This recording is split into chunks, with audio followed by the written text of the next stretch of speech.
Good morning everyone.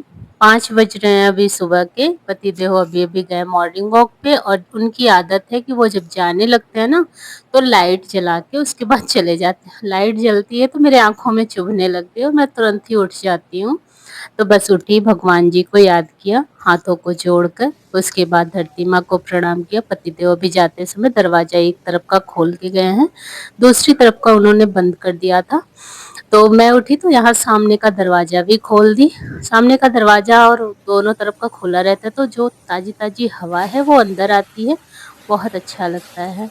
वैसे तो बड़ी उमस सी होती है जब चारों तरफ का दरवाजा बंद हो जाता है, लेकिन जब सुबह दरवाजा खोलती हूँ वो जो ताजी सी हवा आती है, चिड़ियों के चहकने की आवाज, तो बड़ा इसी मन को सुकून मिलता है। तो सबसे पहला काम, मुंह में कुल्ला भर के मतलब पानी भर के इस तरीके से आंखों पे छींटा मारती हूँ। कम से कम ये प्रोसेस मेरा 3 से 4 बार होता है। 3 से 4 बार करने के बाद आंखों में बड़ी ठंडक महसूस होती है। करना चाहिए, कहते हैं इस तरीके से करने से आंखों का जो चश्मा है अगर रेगुलर आप करेंगे तो उतरने लगेगा। और उसके बाद जो दूसरा काम है वो है पानी पीना। तो अजवाइन और पानी ये मैंने गरम कर लिया है, इसमें अब डालना है नींबू। अब ये भरी हुई ग्लास नहीं है, इसमें पानी थोड़ा सा और मैंने डाल दिया है और ये मैंने थोड़ा सा नींबू निचोड़ लिया है। ज़्यादा नहीं डालती क्योंकि मेरे गले में खराश होती है। अगर आपको ठीक लगता है, सूट करता है, तो आप ज़्यादा भी नींबू निचोड़ कर पी सकते हैं। तो ये हमारे वेट लॉस को कम कर मतलब वेट लॉस में फ़ायदा पहुँचाता है। दूसरी चीज़ है, पाचन में भी ठीक रहता है। और पानी जब भी सुबह का पिए, कोशिश करें कि खड़े होकर ना पिए। कहते हैं कि कमर दर्द, घुटनों का दर्द बढ़ जाता है खड़े होकर पानी पीने से। तो कोशिश करें कि सुबह का पानी जो पी रहे हैं आप वो बैठकर पिए, और वो भी सोफे पे या चेयर पे बैठकर कोशिश करें कि ना पिए। घुटनों के बल इस तरीके से, मतलब उकरू मुकरू जिसको बोलते हैं, घुटनों के बल नहीं, मतलब ऐसे ही उकरू मुकरू बोलते हैं इसको। घुटनों का बल तो घुटना टेक कर उसको बोलते हैं। तो इस तरीके से पानी, जिस तरीके से मैं बैठी थी, क्या बोलते हैं उसको, उकरू मुकरू ही बोलते हैं। तो वहां से पानी पी के मैं आई, तो जो भी गंदे कपड़े थे, हाँ, उसको मैंने बस सोचा कि चलो वॉशिंग मशीन में डाल देती हूँ। जब तक वो धुलता रहेगा तब तक दूसरा भी काम होता है। सुबह एक बार मैं मशीन में लगा देती हूँ क्योंकि दिन भर दिमाग लगा रहता है उसी पे, और दिन भर भी इतने कपड़े इकट्ठे हो ही जाते हैं डेली वाले कि एक बार तो मशीन लगाना बनता ही है। और कुछ कपड़े जो हाथ से धुलने वाले होते हैं वो मैं कोशिश करती हूँ 2-4 कपड़े खुद से भी धुलूं, उससे भी ज़्यादा सही होता है। मेरे हाथ वगैरह थोड़े से मोटे मोटे से हो गए हैं, कुछ सालों से बंद कर दिया था कमर में दर्द की वजह से, तो अब कमर में भी जो चर्बी है वो भी इकट्ठा हो गई, हाथ में भी हो गई है। तो अब धीरे धीरे इन चीज़ों को कितना भी कोशिश करो ना, जल्दी नहीं हटने वाली है, लेकिन इसका जो पीछा है वो मैं कोशिश कर रही हूँ कि कर रही हूँ, योगा करके और थोड़ा सा डाइट प्लान अपना के। बहुत ज़्यादा नहीं, बस हल्का सा चेंजेस। हल्का सा मैंने चीनी छोड़ दिया है और हल्का सा अचार छोड़ दिया है। मेरा अचार फेवरेट हुआ करता था, तो मैं अचार, अब अगर सब्जी है तो अचार नहीं लेती, पहली चीज़ है। और दूसरी चीज़, अगर दाल बनी हुई है, सब्जी है उसके साथ, तो थोड़ा बहुत मुझे दाल के साथ अचार अच्छा लगता है, मिर्च वगैरह। लेकिन अब कोशिश कर रही हूँ कि उस पे भी थोड़ा सा कंट्रोल करूँ। तो अचार मैंने खाना बहुत ही कम कर दिया है। जहाँ मेरा 3 चम्मच हो जाया करता था कोई भी अचार, मान के चलो, अब उसमें से आधा चम्मच मैं खाती हूँ। और इस तरीके से डेली कुछ ना कुछ एक्सरसाइज भी कर ले रही हूँ भाई। लेकिन देखो, मोटापा इतना ज़्यादा है, अभी 2-3 हफ्ते ही हुए मुझे। अब कितना कम हुआ कितना नहीं कम हुआ ये मुझे बहुत ज़्यादा नहीं महसूस होता, लेकिन हाँ, अपनी बॉडी को थोड़ा सा एक्टिव पाती हूँ, बहुत ज़्यादा नहीं, लेकिन हाँ ये है कि एक्टिव है मेरी शरीर पहले से ज़्यादा। तो धीरे धीरे करके उम्मीद है कि जो मोटापा है उस पर भी मैं कंट्रोल कर लूँगी। और जो एक्टिव नहीं थी, आलस भरा रहता था, बिल्कुल भी किसी चीज़ में मन नहीं लगता था, वो चीज़ें भी थोड़ा-थोड़ा करके वापस आ रही हैं, पहले जैसी सब कुछ सही हो रही है। सोने वाली जो आदत थी दोपहर की, वो भी मैंने थोड़ा-सा कम कर दिया। कहते हैं कि बहुत ज़्यादा सोना भी हमारे लिए ठीक नहीं होता, वो भी हार्मोन्स को चेंज करता है और हमारा जो मोटापा है वो बढ़ता है। उसको भी थोड़ा-सा मैं कंट्रोल कर रही हूँ कि वो भी थोड़ा-सा कम हो। तो बस ये सारी चीज़ें करके झाड़ू-वाड़ू लगा के मैं आ गई थी यहाँ पे। और मैंने रख दिया है दाल पकने के लिए। अभी भी पता नहीं क्यों नींद ज़्यादा लगी हुई है, आंखों में भरी हुई है नींद, क्योंकि आज ना थोड़ा सा लेट हो गया था सोने में रात में। लगभग मैं सोई थी 11:30 बजे। तो 11:30 बजे सोई और सुबह जो है उठ गई 5 बजे, पौने 5 बजे, तो नींद प्रॉपर पूरी नहीं हो पाई, 8 घंटे की नींद नहीं हो पाई पूरी। तो अभी यहाँ पे जो बिस्तर वगैरह था वो सेट किया। दाल मेरी लगभग पक चुकी थी, तो बच्चों से मैंने बंद करवा दिया था। उसके बाद सौर्यांश का नाश्ता तैयार किया, उसे स्कूल भेजा। स्कूल भेजने के बाद बिटिया रानी भी गई कोचिंग, पानी वानी पी के, चाय और बिस्किट खा के।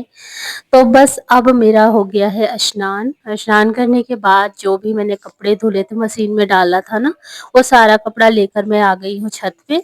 और कुछ कपड़ा मुझे हाथ से भी धुलना था, 2-3, तो वो भी मैंने धुल लिया था, इसी के साथ में लेकर आई हूँ। तो आज धूप अच्छी है, अच्छी क्या मतलब अच्छी हो ही रही है, बारिश वारिश नहीं हो रही है 1 हफ्ते से, तो अच्छी ही मान के चलो, थोड़ी सी हवा चल जाती है। तो अभी जितना भी कपड़ा था मैं बरामदे में लेकर आ गई थी, और यहीं पे मैं सोच रही हूँ कि डाल दूँ।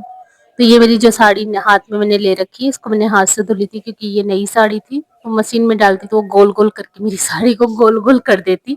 तो जो एकदम नए कपड़े होते हैं, मैं कोशिश करती हूँ कि उससे मैं मशीन में ना डालूं, उसे थोड़ा सा मेहनत करके हाथ से ही धुल लूं। उससे कलर भी कपड़े का बना रहता है, और हमारा जो एक्सरसाइज है वो भी थोड़ा सा हो ही जाता है।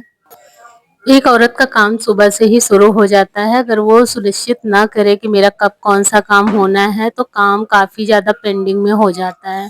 सही समय पे काम करना हमारे घर के लिए बहुत ज़्यादा ज़रूरी है, क्योंकि अगर हम देर में सो के उठते हैं, झाड़ू पोछा देर में होता है, तो हमारा जो सारा काम है वो अस्त-व्यस्त होने लगता है, बिल्कुल भी मन नहीं करता। ना कपड़े ही धुल पाओगे, ना झाड़ू पोछा कर पाओगे। तो कोशिश करें कि सुबह का जो काम है वो सुबह ही निपटाएं, शाम पे ना छोड़ें, क्योंकि शाम पर छोड़ोगे तो शाम का काम कब करोगे। तो ये एक औरत की जिम्मेदारी होती है कि वो अपने काम को सही टाइम पे निपटा ले, और ये तभी होगा जब आप सही समय पे उठेंगे और सही टाइम पे सारे काम को सुनिश्चित टाइम पे कर लेंगे। तो ये व्लॉग मेरा थोड़ा-सा लेट आ रहा है। ये व्लॉग था जन्माष्टमी के दूसरे दिन का। तो अभी जितना भी भोग यहाँ पे चढ़ा हुआ था, वो हमें क्या करना था, सब कुछ हटा के जो चींटियों के लायक था, चींटियों को देना है। गौ माता लायक है, तो गौ माता को देना है। जो हमें वितरण करने लायक है, वो चीज़ें हम निकाल कर आपस में बाँट के खाएँगे। तो इसमें मैं बता दूँ, जैसे पूड़ी वगैरह चढ़ी थी कल, तो वो गौ माता को जाएगी। और जो प्रसाद में जैसे इलायची दाना वगैरह हुआ, मिश्री हुआ, ये सारा कुछ चींटियों को डाल देंगे हम। और जो और भी चीज़ें थी, तो वो सारी चीज़ें हम फल वगैरह, पंचमेवा, ये सारी चीज़ें हम मिक्स कर लेंगे। मिक्स करने के बाद जितने भी घर में सदस्य हों, आपस में बाँट के खा लेंगे। तो ऐसे ही होता है। तो अभी सारा प्रसाद मैंने यहाँ पे थाली में इकट्ठा कर दिया है। एक थाली मैंने सरू को दे दिया, वो लेके गई 1-2 थाली, और यहाँ पे एक थाली मैं लेके अभी बगल में रख दे रही हूँ, क्योंकि अभी अभी यहाँ पे साफ-सफाई भी करनी है।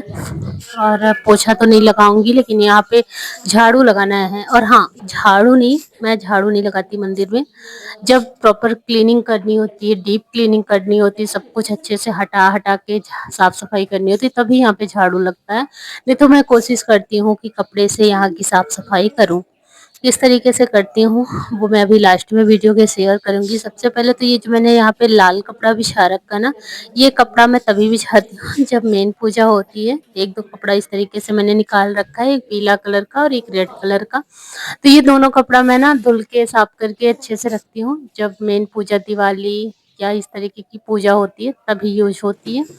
और या तो फिर नया कपड़ा जिस तरीके से लगना होता है, जैसे मान लीजिए करवा चौथ पे नया कपड़ा लगा, या फिर दिवाली पे कभी-कभी हम नए कपड़े ले लेते हैं भगवान जी को बिछाने के लिए नया, तो उस टाइम पे आ जाता है, तो वही कपड़े हैं ये। तो बीच-बीच में इस कपड़े का साल भर मैं यूज़ करती रहती हूँ। तभी ये वाला कपड़ा मैं सोच रही हूँ कि यहाँ से हटा दूँ। और उससे पहले तो मुझे बहुत सारी चीज़ें यहाँ पे अरेंज करनी है। ये हमारे कान्हा जी की मच्छरदानी है, बिस्तर है। तो कान्हा जी का ये हमारे संदूक है, और इसमें छोटे-मोटे जो सामान है इसी में रखती हूँ। तो अभी कुछ इसमें नए वस्त्र 5-6 पड़े हुए हैं, जिसे कान्हा जी ने एक बार भी नहीं पहना है।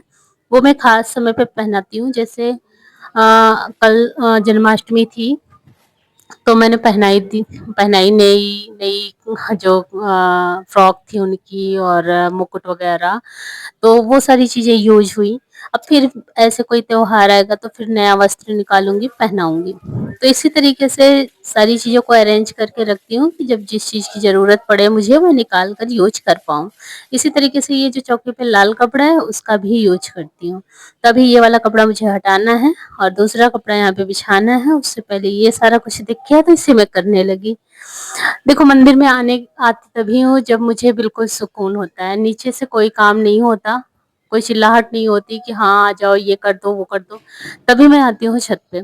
क्योंकि बीच में अभी मैं मान लीजिए कोई सामान रख के आई किचन में और यहाँ पे आई, तो मुझे फुल टाइम नहीं मिल पाता, कोई ना कोई आवाज़ देने लगता है। तो इसी वज़ह से बच्चे जब कोचिंग चले जाते हैं और मेरा कुछ काम किचन का निपट जाता है, फिर मैं आती हूँ यहाँ पे और आराम से आधे घंटे 15 मिनट जितनी देर मुझे लगती है, यहाँ पे करती हूँ। बरामदे में ताज़ी हवा मिल जाती है, थोड़ी देर बैठती हूँ, वीडियो का कुछ काम होता है उसे कर लेती हूँ, उसके बाद फिर मैं यहाँ से जाती हूँ। तो मुझे ज़्यादा कुछ करना नहीं होता, चावल डालना हो तो एक साइड आटा लगा के मतलब रोटियाँ वगैरह बनानी होती है। ज़्यादातर मैं सब्ज़ी पहले ही बनाती हूँ, जब बच्चों को जाना होता है सब्ज़ी पराठा वगैरह, तो पहले ही सब्ज़ी बन जाती है। तो ऐसे ही मेरा सुबह का काम निपटता है और पूजा के लिए मैं ऐसे ही टाइम निकालती हूँ क्योंकि अगर ऐसे टाइम ना निकालो तो ये 7:30 बजे या 7 बजे इस तरीके से टाइम इतना नहीं मिल पाएगा कि आप आधे 1 घंटे यहाँ पे बिता पाओ। तो ये मेरा एक पुराना स्टॉल था, जिसे मैंने अच्छी तरीके से धुल लिया है, धुलने के बाद इस कपड़े का मैं यूज़ करती हूँ। क्योंकि स्टॉल का काम था कि ये बस हम अपने सर पे वगैरह पे रखते हैं, बाकी इसमें कोई गंदगी तो होती नहीं है। भाई पेटीकोट का कपड़ा नहीं यूज में आता मंदिर में, बाकी दुपट्टा वगैरह तो यूज में आ सकता है, तो इस वजह से मैंने स्टॉल, ये नया ही था, 1-2 बार यूज आया था, उसके बाद से मैंने साफ करके इसको रख लिया है। आपने भी अगर नहीं रखा तो इस तरीके से कोई भी कपड़ा रख सकते हैं साफ-सुथरा करके और झाड़ू ना लगा के इस तरीके से कपड़े से पोंछा करें। और फिर उसके बाद मुझे करनी थी पूजा, तो सबसे पहले मैंने गंगा जल से छिड़काव किया और छिड़काव करने के भगवान जी को स्नान कराया। जिन भगवान जैसे कान्हा जी को तो मैं स्नान करा के वस्त्र पहना देती हूँ, लेकिन कुछ मूर्तियाँ ऐसी हैं जिन्हें भाव रूपी स्नान भी करवाना होता है, तो गंगा जल फूल से छिड़क के भाव रूपी स्नान करवाती हूँ। स्नान करवाने के बाद टीका चंदन का लगाती हूँ, फूल चढ़ाती हूँ, धूप दीप जो भी जलाना होता है जलाती हूँ। सबसे पहले गणेश जी की पूजा करती हूँ, उसके बाद ही किसी और भगवान जी की पूजा करती हूँ। जैसा कि आप सभी लोग जानते हैं कि सबसे पहले हम गणेश जी की ही पूजा से शुरुआत करते हैं, क्योंकि उनकी पूजा सर्वप्रथम होनी ही चाहिए, माननीय है। और बस अभी धूप की जो खुशबू है, बहुत अच्छी लग रही है। अब चलो आरती पढ़ लेते हैं माता रानी की। तो अभी मैं डेली के डेली लक्ष्मी जी की आरती पढ़ती हूँ। बड़े बुजुर्ग कहते हैं कि एक औरत को सबसे पहले उठना चाहिए, छत पे थोड़ा टहलो, उसके बाद घर में पूरे घर में झाड़ू लगाओ, झाड़ू लगाने के बाद आप अपने घर का छोटा-मोटा जो काम है उसे निपटाने के बाद नहा धो लो, नहाने के बाद पूजा पाठ कर लो, सुबह दीप धूप जला दो, घर में खुशबू बिखर जाए, उसके बाद किचन में जाओ। लेकिन अभी इस समय में क्या हो रहा है कि सुबह-सुबह बच्चों की स्कूल हो जाती है, तो एक बार हम लोगों को क्या करना पड़ता है, पहले जाके नाश्ता तैयार करना पड़ता है, फिर उसके बाद क्लीनिंग करनी पड़ती है, फिर उसके बाद जो है हम खाना-वाना बनाते हैं। तो मेरा दिनचर्या ऐसा होता है कि मैं सुबह उठती हूँ और सुबह जो है हाथ-मुँह धुल के झाड़ू बाहर लगाती हूँ, सबसे पहला मेरा काम यही होता है। तो बाहर झाड़ू लगाने के बाद अगर नहीं भी लगा पाती, थोड़ा लेट हो जाता, तो घर में कोई ना कोई बाहर आके बैठ जाता, फिर झाड़ू नहीं लग पाता। तो यही वजह है कि सबसे पहले मैं झाड़ू लगाती हूँ, उसके बाद ही मैं कोई काम स्टार्ट करती हूँ। तो अभी पूजा पाठ के बाद मुझे याद आया कि अच्छी धूप हुई हो तो एक काम कर देती हूँ, उड़द दाल मेरी थी, उसे डालना था। देखो बारिश के सीज़न में अनाज का भी बहुत ज़्यादा ध्यान रखना पड़ता है, क्योंकि इस टाइम पे सीलन लग जाता है और हमारा जो महँगे का अनाज है ना, वो ख़राब होने का चांस होता है। तो कोशिश करें कि अपने घर में किचन में थोड़ा ताक-झाँक करते रहें। जो भी चीज़ें आपको लगे कि हाँ, इसमें सीलन आ गया, नमी हो रही है, तो उस चीज़ को ना धूप ज़रूर दिखा दें। तो अभी यहाँ पे ना मैंने कुछ पौधे अभी शुरू कर दिया है लगाना, ये ठंडी की सब्जियाँ नवंबर की, तो टमाटर, बैंगन यही सारा कुछ है। तो बस वहाँ से आई, खाना-पीना सब हो चुका था और ये टाइम था लगभग 2 बजे का था। तो इस टाइम पे मैं यहाँ पे बैठी थी अपने साड़ी में फॉल लगाने, क्योंकि ये साड़ी का ब्लाउज़ वग़ैरह बन चुका था, किनारा भी मैंने सिल लिया था, फॉल था नहीं मेरे पास, तो फॉल मैंने लगाया नहीं। फिर बिटिया रानी लेकर आई कुछ दिन पहले, तो फिर आज जो है टाइम निकाल के मैं लगा रही हूँ। और फॉल जैसे ही लग गई, पतिदेव जा रहे थे मार्केट, फिर मैंने न इनसे कुछ जो पौधे हैं उसको मंगवाना चाहा, तो बोल रहे जितना मैंने लगाया है ना उसकी सेवा करो, बाद में और लगा दूंगा ले आकर। तो मैंने अभी बताया ना कि बैंगन टमाटर मैंने छत पे लगाया, तो यहाँ भी मैंने कुछ लगाया है। एक अमरूद का पौधा ना गमले में मैंने लगाया था, उसको ना ट्रांसफर कर दिया यहाँ जमीन पे, क्योंकि गमला मुझे खाली करना था और वो गमला मैं यूज में लाऊंगी टमाटर या तो बैगन लगा के, क्योंकि मुझे फूलों से ज़्यादा ना मैं कोशिश करती हूँ कि सब्जियां उग जाएं घर में। खासतौर से नवंबर की सब्जियों में मेहनत नहीं लगती, बस उगा दो। मिर्ची लगा सकते हो, टमाटर लगा सकते हो, बैंगन लगा सकते हो, मूली उगा सकते हो। एक एक गमले में कम से कम 10-10 मूली उग जाएगी। तो ये सारी चीज़ें करके ना बड़ी खुशी मिलती है, तो यही सारा चीज़ मैं करने वाली हूँ। इससे पहले भी मैं करती थी 2-3 सालों से पहले। आप लोग देख सकते हैं पिछली वीडियो में मेरे जाके बहुत ही अच्छे किचन गार्डन में छत पे करती थी, लेकिन अब थोड़ा-सा कम करने लगी हूँ, क्योंकि पुराना छत है मेरा। तो जब पानी इकट्ठा बार-बार वहीं गिरता है ना, तो पानी का जो सीलन है वो छत पे दिखता रहता है। इस वज़ह से मैंने थोड़ा-सा कम कर दिया है। मुझसे कई लोग पूछते भी हैं कि आपने जो है अब कम कर दिया है, किचन गार्डन नहीं करती, तो बात यही है, बाकी और कोई बात नहीं है। शौक वही है, मैं भी वही हूँ, लेकिन जो थोड़ी-सी मजबूरियाँ हैं वो आ गई हैं, तो इस वजह से नहीं करती। और यहाँ पे जो है ना थोड़ा-सा मिट्टी कम पड़ रहा था गमले में, तो यहाँ की मिट्टी बड़ी अच्छी है, क्योंकि यहाँ मैं ना छिलके वगैरह डालती थी, तो यहाँ पे काली-काली जो खाद है वो उगती रहती है, बनती रहती है, उगती नहीं रहती। तो यहाँ की जो मिट्टी है वो काफ़ी भरी है, तो उसी को मैं ना गमले में भर रही हूँ, ताकि अच्छी तरीके से मैं कोई भी चीज़ इसमें लगाऊँ तो ग्रो हो जाए। तो आप लोग तो थोड़ा-थोड़ा करते रहिए, क्योंकि अभी से करेंगे ना तो आपको पालक, धनिया, लहसुन, बैगन, टमाटर है, वो सारा कुछ आपके घर में थोड़ा-थोड़ा करके मिल जाएगा। इमरजेंसी में आपको काम आ जाएगा, मार्केट से नहीं आ पाएगा तो आप उसमें से तोड़ सकते हैं। मैं पूरे सीज़न ना बता दूँ कि धनिया और लहसुन की पत्ती और पालक मैं अपने घर का ही खाती हूँ, मार्केट से नहीं मँगवाती, ऐसे ही उगा के। तो जो भी मैं करूँगी वो आप सभी के साथ शेयर करती रहूँगी। आज का वीडियो कैसा लगा कमेंट में आप सब ज़रूर बताना। मिलूँगी जल्दी ही आप सभी से नेक्स्ट वीडियो व्लॉग में। अभी तो मैं गमला लेके जा रही हूँ छत पे। क्या करूँगी अगले व्लॉग में आप सभी के साथ वो भी शेयर करूँगी। Bye bye.